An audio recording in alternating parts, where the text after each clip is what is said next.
Xo'jalik sovuni xonadoningizda turli holatlarda yordam bera oladi. Pol yuvishdan tortib to xona o'simliklariga qarashgacha. Xo'jalik sovuni arzon, topish oson vosita bo'lib, ko'p holatlarda yordam beradi.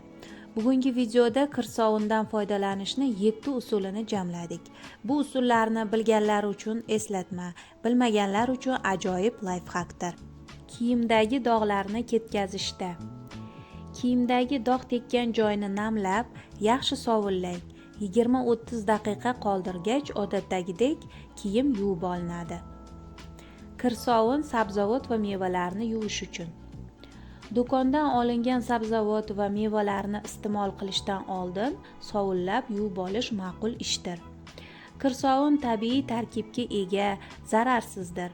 Yaxshi usuli shotkaga kir sovun surkab, meva va sabzavotlarni ishqalab yuvib olinib, yaxshi chayiladi.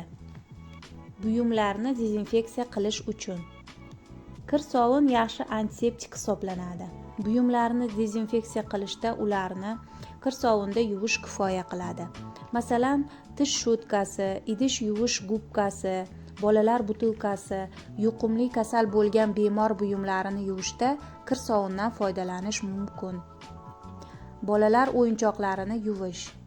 Kichkintoylar ko'p narsani og'ziga solib ko'radi. Shuning uchun ota-onalar ularni o'yinchoqlarini iloji boricha toza bo'lishini xohlashadi. O'yinchoqlarni yuvish uchun xo'jalik sovuni juda mos, chunki uni tarkibi tabiiy va suv bilan oson yuviladi. Uy tozalash uchun gipoallergen vosita. Kir sovuni turli yuzalarni yuvishda ishlatish mumkin, oshxona shkafchalaridan tortib to polgacha. Bu usul ayniqsa uyda kichik bolalar, hayvonlar va allergiyaga moyil odamlar yashaydigan xonadonlar uchun mos keladi. Tozalash uchun sovun eritmasi tayyorlash qulaydir. Buning uchun kir sovunni bir qismini qirg'ichdan o'tkazasiz, uni ozroq issiq suvga solib eritib olasiz. So'ngra katta miqdordagi ishlatmoqchi bo'lgan suvingizga qo'shib, xohlagan yuzangizni artib olishingiz mumkin. Ortidan toza suv bilan qayta artiladi. Xo'jalik sovuni xona o'simliklariga qo'llanishi. O'simlik shirasi xona o'simliklariga zarar keltiruvchi hasharotlar. Ular tez tarqalib, bir o'simlikdan boshqalariga ham o'tishi mumkin. Ulardan xalos bo'lishda xo'jalik sovuni yordam beradi. Buning uchun 50 gram kir sovunni qirg'ichdan o'tkazib, 100 mg issiq suvga solib eritiladi.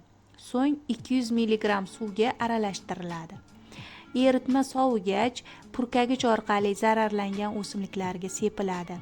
Yaxshi natija bo'lishi uchun bir necha kundan so'ng yana qaytariladi. Kir sovundan idish yuvish vositasi tayyorlash. Xo'jalik sovunidan universal va ekologik toza idish yuvish vositasi tayyorlash mumkin. Bu vosita yog'ni, choy va boshqa ovqat dog'larini yaxshi ketkazadi. Muhimi, vosita zararsiz. Vositani quyidagicha tayyorlash mumkin. 200 gram kir sovunni qirg'ichdan o'tkazib, 1 stakan issiq suvga aralashtirib eritiladi. Quyuqroq massa bo'lguncha osh sodasi qo'shib aralashtiriladi. Vositani hidi xushbo'y bo'lishi uchun 3-5 tomchi efir moyi, limon, lavanda, mandarin efir moylari qo'shish ham mumkin. Yaxshi aralashtirib, qopqoqli idishga solib qo'yish mumkin.